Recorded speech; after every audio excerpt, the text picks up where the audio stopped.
Hello students, welcome back to our YouTube channel Sarvesh study. तो बच्चों, आज हम यहाँ पे करने वाले हैं एक बहुत ही इंपॉर्टेंट सा और बहुत ही इंटरेस्टिंग सा चैप्टर, जो कि यहाँ पर लिख रखा है मैंने। चैप्टर का नाम thermal properties of matter.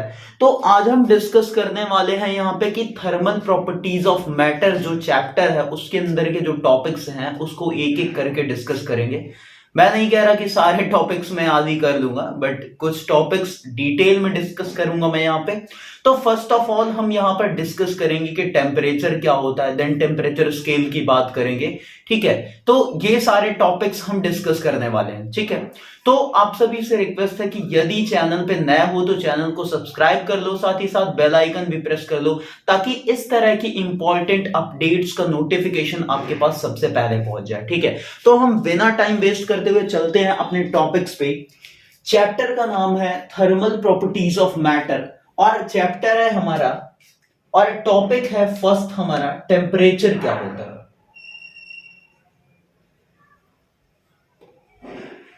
Temperature क्या होता है, ठीक है। देखो, सबसे पहले बेटा ये बता दें कि टेम्परेचर का मतलब क्या होता है। जैसे कि आप बोल दे कि हमको इसका टेम्परेचर मेजर करना है, तो टेम्परेचर का जस्ट मतलब ये होता है कि कोई भी बॉडी कितनी हॉट है या फिर कितनी कोल्ड है। मतलब या गर्माहट उसकी मेजर करोगे कि कितना गर्म है, कितना वार्म है, हॉट है, या फिर कितना वो ठंडा है, मतलब कितना कूल है। ठीक है, दैट इज द टेम्परेचर। मान लो हमारा ये हैंड है और हमने किसी की बॉडी को टच करा या किसी के हैंड को टच करा, तो वहां पर हमको दो ही चीजें फील होंगी। या तो लगेगा कि भाई कूल है, या फिर लगेगा कि हॉट है। ठीक है, तो अगर हॉट लग रहा है इसका मतलब टेम्परेचर ज्यादा है, कूल लग रहा है इसका मतलब टेम्परेचर कम है। तो दोनों ही केसेस में क्या आ रहा है, हमारा टेम्परेचर ही तो है ना। तो हम वहां पर जो मेजर करेंगे वो टेम्परेचर ही होगा। कैसे पता करेंगे कि वो कितना हॉट है या फिर कितना कूल है? तो इसकी डिफिनेशन हम टेम्परेचर की क्या लिख सकते हैं कि it is the it is the measure of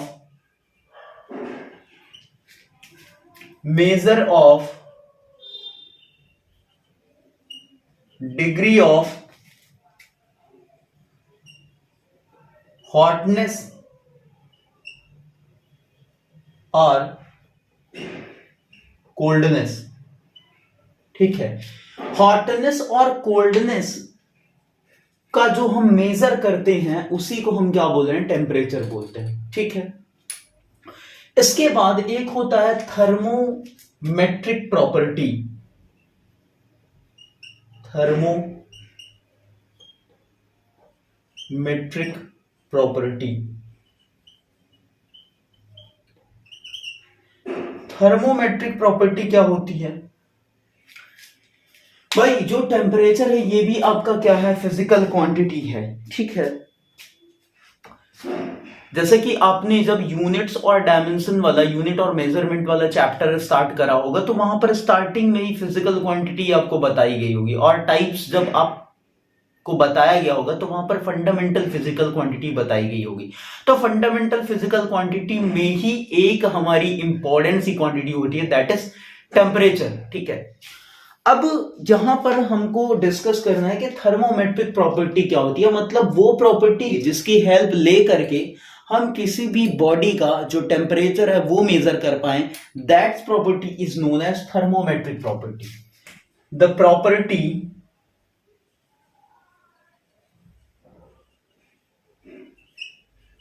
of a body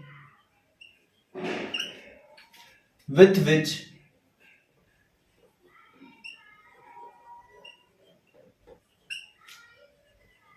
we can measure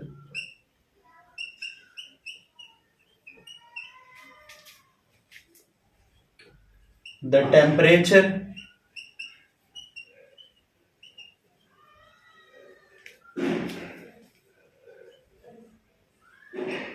of the body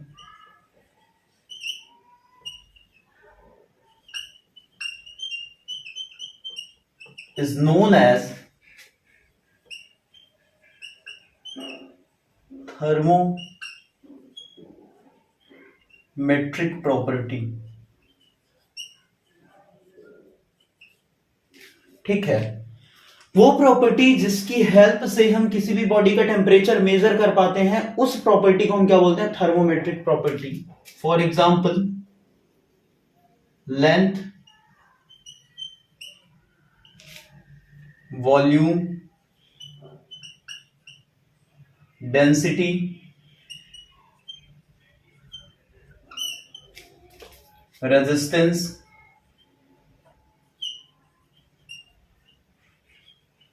ठीक है, ये सारी है। ठीक है, ओके। तो अभी इसके बाद हमको डिस्कस करना है एक इंपॉर्टेंट सा topic, ice point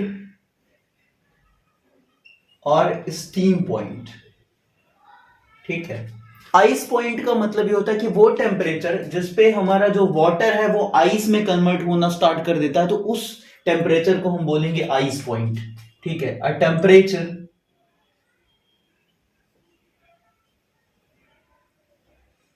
at which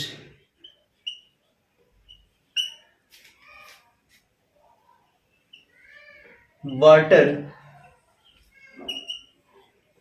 starts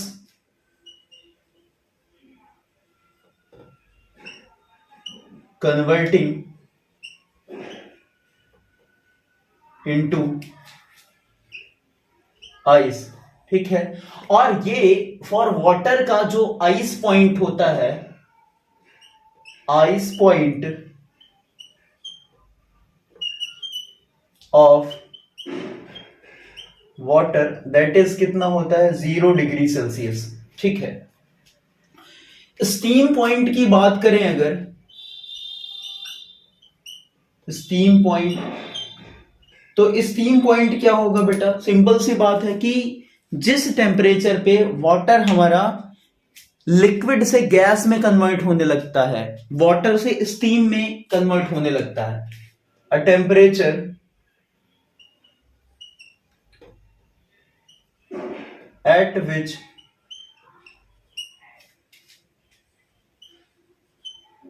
water starts converting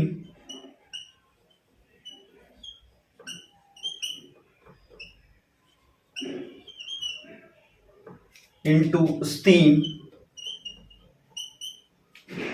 ठीक है, और स्टीम पॉइंट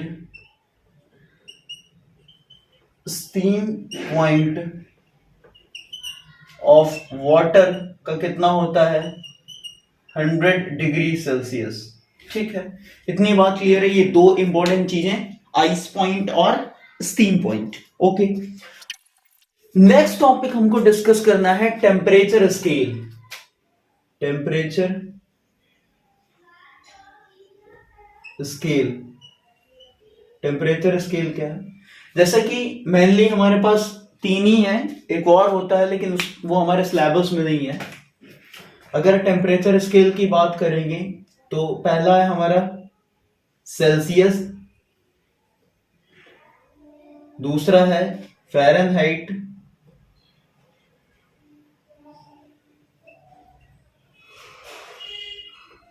थर्ड है आपका केल्विन, एक और होता है रियूमर, उसके बाद हम नहीं करेंगे। अगर आइस पॉइंट की बात करें, आइस पॉइंट और स्टीम पॉइंट सभी के लिए, स्टीम पॉइंट। ठीक है, अच्छा, जो रिप्रेजेंटेशन होता है इन सब का, उसकी अगर बात करते हैं, इसको रिप्रेजेंट करते हैं डिग्री सी से, सेल्सियस, और इसको डिग्री एफ से मतलब डिग्री फ़ारेनहाइट, और इसको कैपिटल के से मींस केल्विन। ठीक है, आइस पॉइंट सेल्सियस स्केल के केस में हमारा कितना आता है? 0 डिग्री सेल्सियस, और फ़ारेनहाइट के केस में कितना आता है? 32 डिग्री फ़ारेनहाइट। ठीक है, और केल्विन के केस में कितना आता है? 273.14 केल्विन। ठीक, स्टीम पॉइंट की अगर बात करें तो सेल्सियस स्केल के केस में हमारा आता है स्टीम पॉइंट 100 डिग्री सेल्सियस, और फ़ारेनहाइट के केस में हमारा आता है 212 डिग्री फ़ारेनहाइट, और केल्विन के केस में आता है 373.14 केल्विन। ठीक है, तो ये आपका क्या हो गया, टेम्परेचर स्केल्स हो गई। एक और होता है र्यूमर, जो कि हमने बताया पहले ही, बट उसको हमको यहाँ पे डिस्कस नहीं करना है, वो हमारे सिलेबस में नहीं है। ठीक है, तो ये हो गया टेम्परेचर की स्केल। अब इन सारे स्केल्स के बीच में क्या कन्वर्जन होता है, कैसे हम सेल्सियस से फ़ारेनहाइट जाएंगे, कैसे फ़ारेनहाइट से केल्विन जाएंगे, केल्विन से सेल्सियस कैसे जाएंगे, वो हमारे लिए मोस्ट इंपॉर्टेंट है, उसकी बात करते हैं हम। कन्वर्जन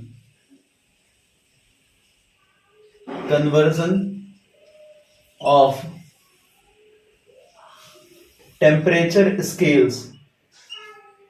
टेम्परेचर स्केल्स का कन्वर्जन अगर देखेंगे तो भाई ये बहुत इंपॉर्टेंट है। बस आपकी आंख जो है वो जस्ट लाइक उल्लू की तरह यहीं पे होनी चाहिए। देखो, इसके लिए एक फॉर्मूला है, बहुत इंपॉर्टेंट है, कि टेम्परेचर इन दैट स्केल, जिसको कन्वर्ट करना है, minus temperature of ice point upon में टेम्परेचर ऑफ स्टीम पॉइंट। अभी समझ आएगा, टेंशन मत लो। Minus temperature of ice point is equal to क्या होगा, कांस्टेंट के बराबर। ठीक है, बहुत ही इंपॉर्टेंट फॉर्मूला है भाई, बहुत इंपॉर्टेंट फॉर्मूला है कन्वर्जन के लिए। ठीक है, सारे कन्वर्जन यहां से आ जाएंगे। ठीक है, टेम्परेचर इन दैट स्केल, जिसको कन्वर्ट करना है। ठीक है, आइस पॉइंट उसी का steam point minus ice point. ठीक है, जैसे मान लो कि हम यहां पर लिख रहे हैं, सबका कन्वर्जन हम लिख देते हैं। ठीक है, देखो इतनी जगह है आपके पास, ठीक है, हो जाएगा। देखो, अगर डिग्री सेल्सियस का लिखना है तो टेम्परेचर इन डिग्री सेल्सियस, ठीक है, माइनस टेम्परेचर किसका, आइस पॉइंट का, और किसकी भाई, सेल्सियस की। तो सेल्सियस के केस में आइस पॉइंट कितना होता है, 0 डिग्री सेल्सियस। ठीक है, अपॉन में टेम्परेचर ऑफ स्टीम पॉइंट, किसका, सेल्सियस स्केल में, तो कितना हो जाएगा, 100 डिग्री सेल्सियस, माइनस, ठीक है, चाहे तो यहां पे सेल्सियस ना लगाओ, कोई दिक्कत नहीं है, माइनस इधर कितना आ जाएगा, आइस पॉइंट 0 डिग्री सेल्सियस। ठीक है, ओके, चाहे तो यहां से ये सेल्सियस हटा दो, कोई दिक्कत नहीं है, इज इक्वल टू, अगर फ़ारेनहाइट का लिखना है, ये कांस्टेंट के बराबर होगा, तो फ़ारेनहाइट का इसी के इक्वल लिख सकते हैं। तो क्या हो जाएगा, टेम्परेचर डिग्री किसमें, फ़ारेनहाइट में, माइनस आइस पॉइंट का टेम्परेचर किस केस में, फ़ारेनहाइट के केस में कितना आ रहा था, 32 डिग्री फ़ारेनहाइट, अपॉन में नीचे स्टीम पॉइंट का टेम्परेचर किसके केस में, फ़ारेनहाइट में, तो कितना आ रहा था, 212 degree Fahrenheit, minus ice point again 32। ठीक है, इज इक्वल टू, अगर केल्विन का लिखना है तो लिख सकते हो, temperature in kelvin minus ice point किसके केस में, केल्विन के केस में आइस पॉइंट कितना था, 273, केवल 273 लिख दो, 0.14 छोड़ दो, अपॉन में क्या हो जाएगा, स्टीम पॉइंट का टेम्परेचर किसके केस में, केल्विन के केस में कितना आ रहा था, 373, minus again temperature of ice point किसके केस में, केल्विन के केस में, कितना हो जाएगा, 273। This is the conversion. ठीक है, ये कन्वर्जन है भाई। अब देखो, कोई सा भी उठा लो आप, और जो आप f-32 5 अपॉन में 9 अपॉन में 5 क्या है, कुछ ऐसा कुछ रिलेशन आपने पढ़ा था ना, वो सब कुछ यहां से निकाल देते हैं। देखो डिग्री सेल्सियस से फ़ारेनहाइट में जाना है, इसको उठाओ। ठीक है, यहां पर क्या हो जाएगा, डिग्री सेल्सियस माइनस 0 अपॉन में 100 minus 0 is equal to Fahrenheit में जाना है, तो डिग्री फ़ारेनहाइट माइनस 32 अपॉन में 212 माइनस 32। ठीक है, तो यहां से कितना आ जाएगा, डिग्री सेल्सियस को कन्वर्ट करना है फ़ारेनहाइट में, तो डिग्री सेल्सियस यहां पे कितना बचेगा 100, इधर मल्टीप्लाई कर लेंगे तो कितना हो जाएगा, डिग्री फ़ारेनहाइट माइनस 32 अपॉन में 212 माइनस 32 करोगे तो कितना आएगा 180। ठीक है, और इनटू कितना आ रहा है 100। ठीक, तो इसको क्या कर सकते हैं, ये इससे कैंसिल हो जाएगा, ये हो जाएगा 2 9 जा 18, 2 5 जा 10। तो यहां से क्या बनेगा, degree Celsius is equal to 5 upon में 9 डिग्री फ़ारेनहाइट माइनस 32। ठीक है, यही तो फॉर्मूला बन रहा था, degree Celsius is equal to 5 upon में 9 डिग्री फ़ारेनहाइट माइनस 32 या F माइनस 32, या अगर फ़ारेनहाइट से सेल्सियस में जाना है तो इसकी वैल्यू क्या कर दो, ऐसे लिख दो, कैसे, ये हो जाएगा 9 अपॉन में 5 डिग्री सेल्सियस, और इधर से क्या करोगे is equal to F degree Fahrenheit minus 32 है, तो इसको लिख सकते हो degree Fahrenheit is equal to 9 upon में 5 डिग्री सेल्सियस, और क्या हो जाएगा प्लस 32। ठीक है, अगर फ़ारेनहाइट से डिग्री सेल्सियस में जाना तो ये, और डिग्री सेल्सियस से फ़ारेनहाइट में जाना तो ये। ठीक है, वही आ रहा है, केल्विन का चेक कर सकते हो, कर लो,